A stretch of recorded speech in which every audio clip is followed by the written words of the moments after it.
आइपुगेका छौँ मणिजुत जानको लागि first check post.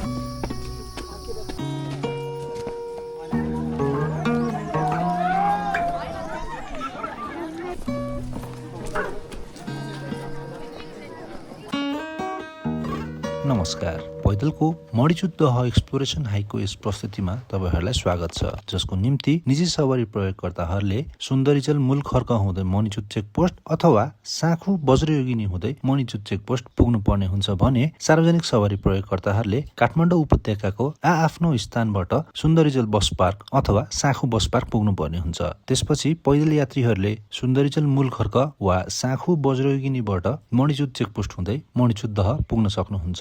So good morning everyone. आज 23 मे शनिबार आजको हाम्रो एक्सप्लोरेसन हाइक छ मणिजुतको लागि र मसँगै यो रुट एक्सप्लोर गर्नलाई हाम्रो टिम आउनुभएको छ। हामी 6 जना प्लस मी 7 जना छौँ र यहाँबाट लगभग हामी 3 देखि 4 घन्टामा हामी माथि मणिजुत पुग्छौँ। सो लेट्स सी बाटो यो हो। सुन्दरीजल बस पार्कबाट केही दूरीमा नै शिवपुरी राष्ट्रिय निकुञ्ज प्रवेशको निम्ति टिकट काउन्टर रहेको छ। नेपाली नागरिकको हकमा प्रवेश शुल्क प्रति व्यक्ति रु 100, सार्क राष्ट्रको लागि रु 600 र सार्क बाहेक राष्ट्रको निम्ति रु 1000 पर्न आउँदछ। सो अहिलेको समय भएको छ 8:55। हामीले चाहिँ टिकट काउन्टरबाट हामी 7 जनाको टिकट लियौँ। यहाँबाट लगभग 3 देखि कम्तीमा 3 अधिकमा 4 घन्टामा हामी मणिजुत पुग्छौँ। फिलहाल अहिलेको बाटो यो छ।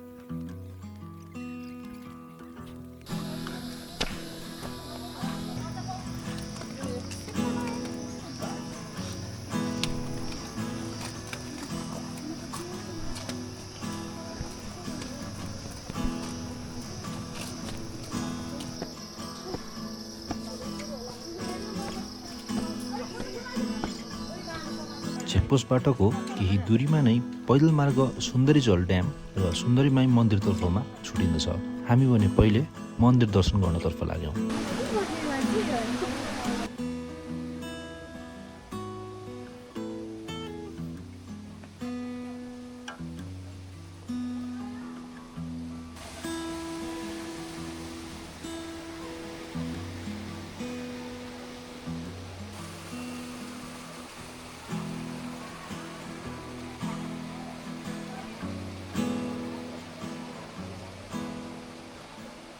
सो अहिलेको समय 10 बजेको छ। हामी चाहिँ भर्खरै सुन्दरीमाई मन्दिर घुमेर आयौँ।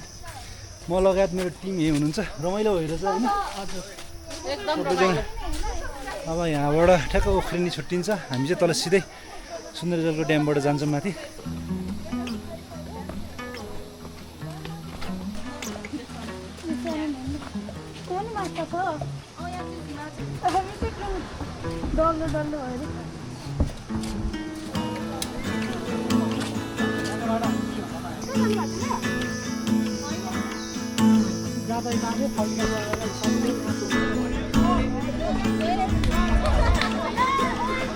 ल हामी आइपुग्यौँ यतासम्म मूल खर्क। कस्तो भइरहेछ अहिलेसम्म? रमाइलो भएछ नि है। अब हामी चाहिँ यहीँ धापड्याम जानलाई चाहिँ यताबाट गइन्छ। हामी चाहिँ मणिजुत यताबाट जान्छौँ। यहाँ तपाईँले यहाँ वरिपरिको जति हाइकिङ रुटहरू सबै देखाइदिएको छ है। अहिले 10:30 बजेको छ। हामी मूल खर्क कटिसकेका छौँ। म लगायत मेरो समूह चाहिँ पछाडि हुन्छ। गर्मी अति चढेको छ है। पानी पर्ला जस्तो देखाएको थियो, तर यसो मौसम हेर्दाखेरि पानी पर्ला जस्तो छैन। चर्केछ घाम, गर्मी अति छ। मणिजुत पुग्नको निम्ति निजी सवारी प्रयोगकर्ताहरूको निम्ति पनि मोटर बाटो रहेको छ, जसको निम्ति अलगै शुल्क लाग्नेछ। हाइकिङ भने पनि यहाँबाटको थप यात्रा चाहिँ मोटर बाटो हुँदै मणिजुत पुग्नु पर्ने हुन्छ। तर सवारी साधनहरू भने निकै नै न्यून संख्यामा गुड्ने गर्दछ। अघि बढ्दै जाँदा हामीले एउटा छोटो पदमार्ग फेला पार्यौं, जसले हाम्रो निकै समय पनि बचायो र यसै बीचमा शीतल छाहारीमा बसी हामीले बोकेको खानेकुरा पनि खायौं। यसरी बसेर खानको मजा पनि बेग्लै हुँदछ। सपोर्टर दाइ गाडी बङ्गे सो करिब हामी आधी बाटो पुगिसक्यौँ। अहिले 11:50 गएको छ। घामले गर्दाखेरि सबैलाई अलिकति के अरे यो डिहाइड्रेट बनाइदिएको छ। हामी केही बेर रेस्ट गर्दै खाँदै खाँदै अगाडि बढिरहेको छौँ। हामी अलमोस्ट आधी बाटो पुगिसकेका छौँ। सबैजना पुरै स्फूर्त जोसमा हुनुहुन्छ। बाटो चाहिँ यही नै हो। जेठको यस टन्टलापुर घाममा म लगायत मेरो सहयात्रीहरू पनि यसै बाटो हुँदै अघि बढ्यौँ। यहाँ आउने यात्रीहरूले जुनैसुकै मौसममा पनि पर्याप्त पानी भने चाहिँ बोकेर हिँड्नुपर्ने हुन्छ। मुलखर्कको इन्टरसेक्सनबाट मनिचुदसम्मको दूरी करिब 8 किलोमिटर रहेको छ र यो मार्गमा कुनै पनि पसल, स्थानीय विक्रेता वा सार्वजनिक शौचालयहरू छैनन्। सो अहिलेको समय भएको छ 1:25 र हामी आइपुगेका छौँ मनिचुद जानको लागि। फर्स्ट चेक पोस्टमा आइपुग्यौँ। सो हाम्रो पेस राम्रै थियो। हामी सबैजना चाहिँ आइपुग्यौँ। बाटो त्यति गाह्रो त छैन, तर घामले गर्दाखेरि साह्रै नै अप्ठ्यारो भयो। सो यहाँबाट चाहिँ हामी यो बाटोबाट जान्छौँ। पसिनाले भिजिसकेका हामीलाई चेकपोस्ट पछाडिको शीतल पदमार्गमा निकै राहत मिल्यो। चेकपोस्टबाट करिब 10 मिनटको उकालो पछि एउटा फराकिलो चौर आउँदछ। यो स्थान लामो हिँडाइ पश्चात आराम गर्न र खाजा खानको निम्ति निकै उपयुक्त हुनेछ र यसै चौरबाट केही मिनटको हिँडाइमै हामी हाम्रो गन्तव्य मणिचुद आइपुग्यौँ।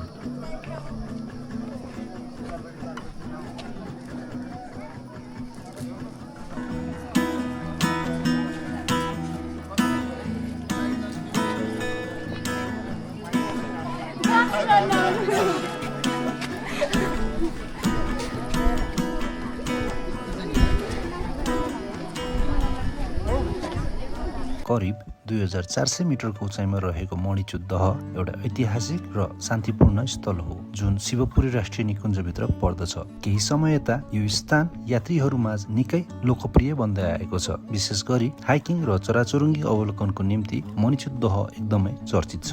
पौराणिक कथा अनुसार साकेतुका राजा मणिचुद निकै धार्मिक र दानी थिए, जसको निधारमा जन्मबाट नै एउटा अलौकिक मणि जडित थियो। एक समयमा एउटा ठुलो खडेरी र महामारीको अन्त्य र आफ्ना जनताहरूको ज्यान बचाउनको निम्ति त्यही स्थानमा उनले स्वयं आफ्नो शिर काटेर त्यस मणि दान गर्नुभएको थियो। राजाको यत्रो ठुलो बलिदान र मणि प्रतिको मान्यताको कारण यस स्थानको नाम मणिचुद दह रहन गएको विश्वास गरिन्छ।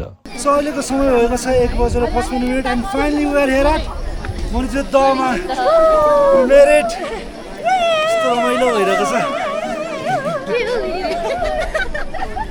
एउटा लामो हिँडाइपछि जब हामी त्यहाँ पुग्यौँ, हामी सँगै त्यहाँ ठुलो संख्यामा अन्य यात्रीहरू पनि पुग्नु भएको थियो। तर जब हाम्रो नजर ती हावाले फरफराइरहेका रङ्गीचङ्गी लुङ्गदरहरूमा पर्यो, त्यो कोलाहलमा पनि एकाएक शान्तिको अनुभूति भएसँगै सम्पूर्ण थकान हराएर गयो। मणिचुद दहको भ्रमणपछि हामी सुन्दरी जलतर्फ नफर्की त्यहाँबाट साँक्रोतर्फ ओह्रालो लाग्यौँ र करिब 6 किलोमिटरको दूरीमा रहेको प्रमुख शक्तिपीठ वज्रयोगिनी मन्दिरको दर्शन गरेसँगै हाम्रो यात्राको समाप्ति भयो। मलाई आशा छ तपाईहरुलाई यो भिडियो राम्रो र जानकारीमूलक लाग्यो होला। यदि तपाईहरुलाई यो भिडियो राम्रो लागेको छ भने कृपया यस च्यानललाई सब्स्क्राइब गरी यो भिडियोलाई लाइक र सकेसम्म शेयर गर्नुहोला। यति भन्दै until next time, take care and keep traveling.